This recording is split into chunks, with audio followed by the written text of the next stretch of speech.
Exposé. Hello, so we are actually here and we are talking to Dr. Date. So let's find out what makes him tick. Hi, David. Hey. Hey. What's with Welcome. the Hey, Dr. Date. Dr. Date. So, do you see yourself as like a hitch? Well, people have called me Hitch. Singapore's Hitch. My name is Alex Hitchens. Call me Hitch. All of this stems from pickup. When did you first get into pickup and why? Right. Well, when I fell out of that 6-year relationship, I met a guy who was involved in one of the big companies. Okay, that sounds bad. He did not really meet a guy and go out with a guy after the 6-year relationship, of course. You know? Hey, we're all open. So I did meet a friend, a guy friend, near the tail end of that relationship. And he guided me a bit as a mentor. We became good friends, and that started me on this path. Who is his friend? TheSocialMan.com, Christian Hudson. Yeah. Christian Hudson's one of the top. Yeah, he's been there from the beginning. Top 10. Yeah, he's Would you say you're there. one of the top 10 as well? You were listed in the Seduction Chronicles, right? I don't like to think about those things. Oh, but you were. So, Ego pops up when you start comparing yourself. Yes. So he was one of the people listed in Seduction Chronicles, Right. one of the top 10. Yeah. Ooh, puffing. It's the top 10. Yeah. The Asian rake. Yeah, that's what I was. Yeah. Now, I'm being modest. Yeah, being modest. Really opened my eyes to the fact that there's this whole body of literature that I had been missing out on as a philosopher and an academic, ignoring the emotional side and the subjectivity of human life. Okay. Instead, I was trying to be a logical philosopher when really philosophers. Yeah, guys are always told really that about gets the emotions. girls. Yeah. It's the fact that I was captain of the chess team. That was my redeeming trait. Yeah, I'm sure. Sexy. Hey, chess can be sexy. But back to where I was at, right? So then I started meeting lots of other people, and then I went off to China and explored my freedom. Were you always good with girls? No, I wasn't. As you can see, this is not going anywhere. Yeah, nice laugh, very awkward. When do you start dating? When you were younger? Well, I've never really had a serious problem, but I never had any choice. And often the girls girls are the ones who like. Yeah, and then it's sort of like, well, there's no one else who likes me, so I'll hang out with her, and then just kind of develop a familiarity and a comfort with that. And before you knew it, you were in a 2-year relationship. Yeah, into a 6-year relationship, that sort of thing. Wow. Yeah, exactly. And then the 6-year relationship falls apart, and you're devastated. Yeah, and completely out of this loop in terms of social dynamics, social skills, relationships. Seriously dating, where I started to get a choice in women, I would say about 28, pretty late. When you first went from America to China, did you find that things changed? Yeah, a lot of things changed. Besides your wardrobe? Yeah, my wardrobe did change. It's interesting that you know that. I know a lot. That was like a creepy moment. I know a lot. He can teach you the rules. It's really necessary. Have you seen your back? Well, I wasn't in as good shape. And then the other thing was I was wearing really baggy clothes. I would love to see photos of that. Do you have photos of that? Before and after? Mm-hmm. Yeah. Even in like different pickup books, they always talk about accessorizing. Do you think it's important? Not necessarily. I know a very good social artist who wears no accessories at all. Okay. But it's partly if you like it, it's going to be fun to wear. That's the number one rule. The other thing is it gives something for people to remark on. If they want to get to know you, but they're shy, they don't know what else to say, well, you've got this necklace dangling around you and your neck, and they can say, oh, I like your necklace, and bang, you're into a conversation. Easy tip 101. Yep, that started me on it. You were known as the Asian rake. Yeah, I started a blog just for my own benefit, more of a journal, and it was private, just for my friends. I had about a dozen friends, and then they started saying, "Hey, so few, yeah, so modest." It was sad, dozen friends in the whole world." Well, you were also like known more as one of the pioneer Asian pickup artists initially. Right. Yeah, but you kind of moved away from that. Well, Tell us about the transition. Okay, well, one thing that I discovered is that being Asian shouldn't be a defining trait Because if the first thing that people think about is, oh, Asian, they think David, oh, Asian, then you've lost. Okay, so like, have you dated all types of girls across the world, United Colors of Benetton here? I've known many types of women, and we've been good friends. Known? What kind of known? Like in a biblical sense, known? Just kidding. Yeah, no comment. No comment. Now, what are the things that stick out on your mind as some of the best things that have happened after, throughout this whole journey? Well, meeting really, really high quality, really interesting people. Like you, for instance, Sarah. Qualifier. Okay. Okay, and what kind of... Smooth? And and now we begin the keynote. Meeting people. One of my best friends now is Christian Hudson, the guy who kind of got me started on. And you were telling me that you kind of like have broken away from that. Tell us why as well. Well, I discovered that what I was really looking for wasn't a lot of dates, wasn't a lot of girlfriends. That I thought that would fulfill me. Did you have that though? Yeah. Or? Well, I thought it would make me happy, and it gave me a lot of pleasure, but it didn't make... I still had an emptiness inside. And what the problem was is... As cliche as it sounds. Yeah, well, as a self-help guru, this is a love guru, the real life thing. Very soon we can play Akon's Lonely. Okay. But really, I was looking for validation. You jumped from a 9-year relationship, and then suddenly you had freedom. Yeah. Right, so that probably kind of... You got wild, I just dove, I had to make up for lost time. And Which is common.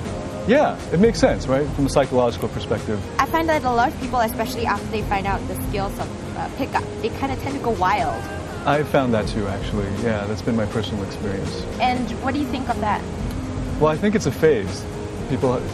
If you tell someone, look, this isn't going to make you happy, they won't believe you until they experience it themselves and get to the end of it. So right, but the reason they call it the game is they want it to be like a video game, so that if something goes wrong, they can just press continue, put another quarter, press continue, and start over. Okay. And it's to protect their ego. And what I show you is that you can learn that way. You can learn that way, and you can get really good with people. But it'll take you a long time because you're not getting to the root of the matter. It's sort of like having someone shoot you with a shotgun and having this big gaping wound and then taking a Band-Aid to cover it up. It's much better to go the more painful route of actually getting it fixed. Go to the hospital, get it fixed. So what happens is, but it's gonna be hard. Mm-hmm. Their first period is gonna be hard, but after that you're gonna experience what would normally take you 4 years to do in 1 year. You could do it. Well, I was feeling a lot of pleasure.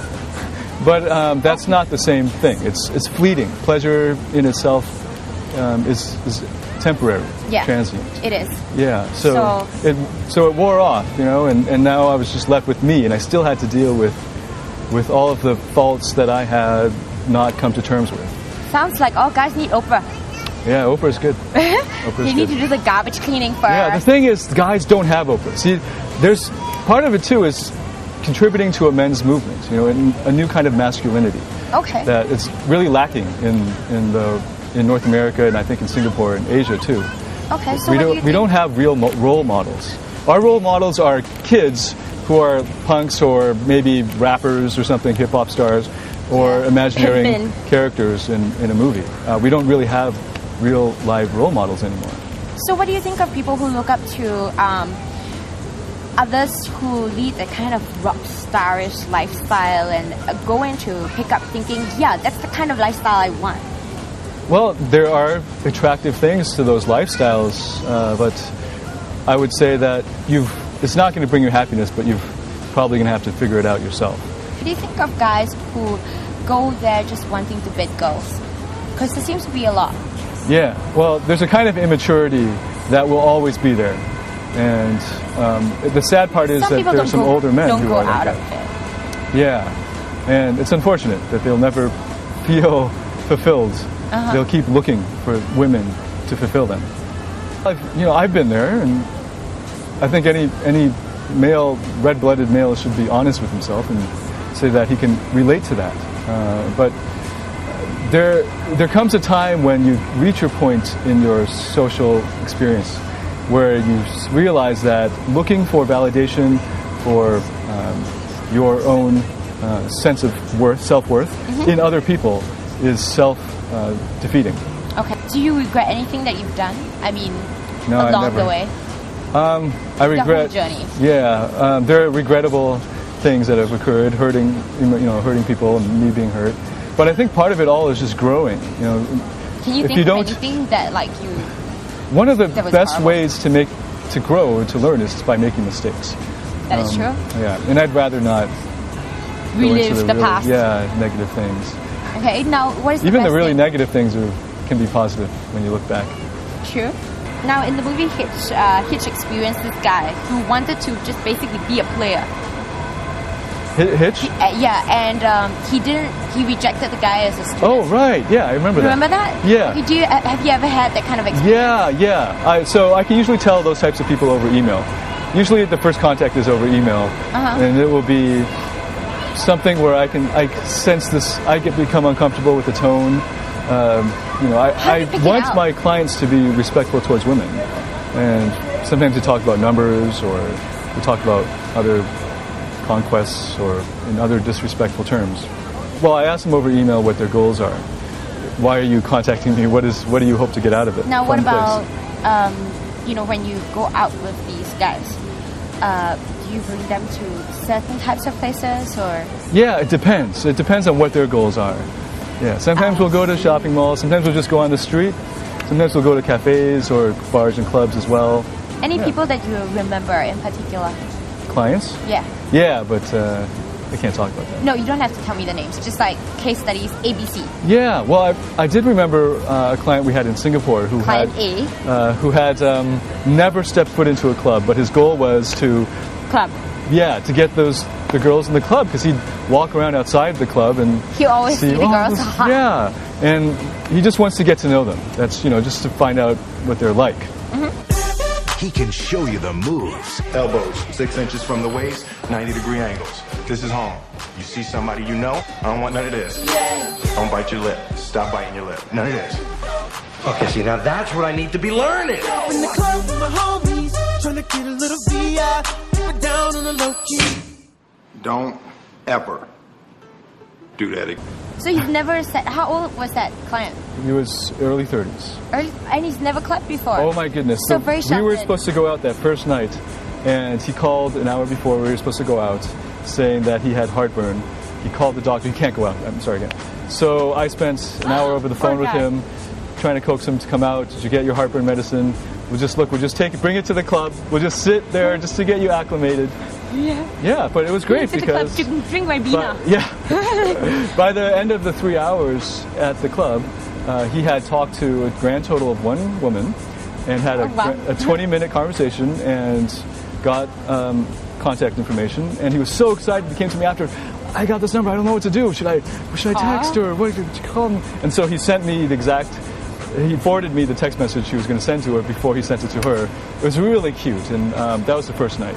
You were asking about what guys are missing, and one of the biggest things is guys really just think about that goal of betting the girl or something, and they don't think about the person, that you're actually dealing with real life human beings who have feelings. And if it turns out that this person doesn't meet your criteria, you can still be friends. You can be friends, and you realize that this is a human being, but now you realize I actually have standards, and maybe this person doesn't meet those standards. And you think sometimes with pickup people don't have standards? Yeah, no standards. They have standards in physical attraction. But not. And what I'm telling you is to look for non-physical traits. Look for those things that, don't tell me about her measurements, for instance. Okay. That's something I don't want you to think about. Right? Think about those personality traits. Think about deeper things. So what you eventually would want in a partner, say? Yeah, exactly. Right. So you see, girls have been doing it right all along. Yeah, girls are way ahead of the game. Yeah, that's what men are missing. When we were talking about earlier, just there's no men's movement. There's no Oprah. You have Oprah. You have Tyra. Well, you know what? People your magazines. You have Dr. Phil. Dr. Phil is for the women. Do guys actually listen to Dr. Phil? I think he's great, but no one listens. I think they've started. I haven't really looked that carefully, but so go to newspaper. Sort of look the for newspaper, Dr. Date. Dr. Date Sunday issue, empoweredbeingasian.com. That would do it too. That's the 6th time. Yeah. 7, 6. I told you. You have to do some tricky editing here. Fair. So do you think you've reached your goal, or do you think you're still on on the journey toward getting your goal? Well, my real goal, to be honest with myself, was fulfillment. To be very Oprah-ish at the moment. To be Is marriage fulfilled. on the cards again?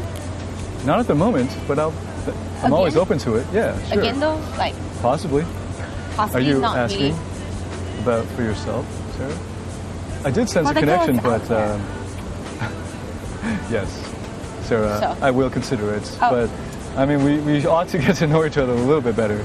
I mean, we have spent a day and it was magical, but you know, still.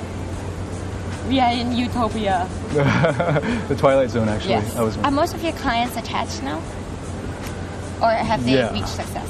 Well, my ongoing clients are ongoing, so my past clients have How many have you had? have Past clients? quite a bit of success. Well, dozens. Let's put it that way. Because you work on a very like one-on-one. Yeah, one-on-one. And I'm very discriminating Okay. about who I And choose. they've all reached some form of success. Oh, yeah. Sometimes Any on married? the first day. Engaged. Does that count? Yeah, it does. Yeah, engaged. Engaged. So you have in a way helped them. Yeah, well, achieve success. yeah. Not a lot of guys come to me and say, "I want a wife," because if that's They the will freak them blanket, out. yeah. Well, you know, I'm not the sort of guy that you would think of when you're looking for one wife kind of thing. I might even refer them to other agencies for that sort of work. But guys come to me when they want options, when they want empowerment, and that's part of what I give and I help people with. Okay. And in any situation, of course. Any situation that I've been in, which is Quite a lot. a lot of situations. Okay. Well, you have met Dr. Date, and thank you so much for your time. Thank you. It's been a blast. Well, whatever way you choose to meet love, we hope that you'll be able to find it this year. Thanks for joining us on Point Blanks Exposé on Pickup Everything that they need to know. The secret is to go 90% of the way and hold. Now show me the magic. Show me the magic. What the hell was that? I'm showing you the magic. No, I said come 90 and then I come 10. You don't go the whole 100. You overzealous son of a...